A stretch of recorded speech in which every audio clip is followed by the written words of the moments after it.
നിങ്ങൾ തകർന്നടിഞ്ഞ് മണ്ണായി പോയി എന്ന് കരുതി അവഗണിച്ച ഒരു സ്ത്രീ ഉയർത്തെണീറ്റ കഥയെക്കുറിച്ചാണ് എനിക്ക് നിങ്ങളോട് പറയാനുള്ളത്. അതേനേ, അന്ന് അവൾ വീണു പോയിട്ടുണ്ടായിരുന്നോ? കത്തിച്ചാരമായി മാറിയിട്ടുണ്ടായിരുന്നോ? ചുറ്റിലും നോക്കിയ സമയത്തെ അവളെ ഒന്ന് പിടിച്ചുയർത്താൻ ഒരു കൈകളും അവൾ കണ്ടിരുന്നില്ല. ആ സമയത്തായിരുന്നു അവളിലെ മായാജാലം ഉണർന്നത്. വേദനയേറിയ ആ വീഴ്ചയിലായിരുന്നു അവൾക്ക് കരുത്തുള്ള ചിറകുകൾ ജനിച്ചത്.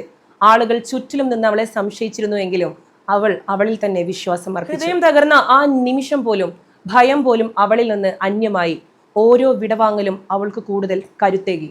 ഇന്ന് അവൾ മാന്യതയോടെ നേടി നടക്കുന്നു, പ്രതികാരത്തോടെ തേടിയല്ല.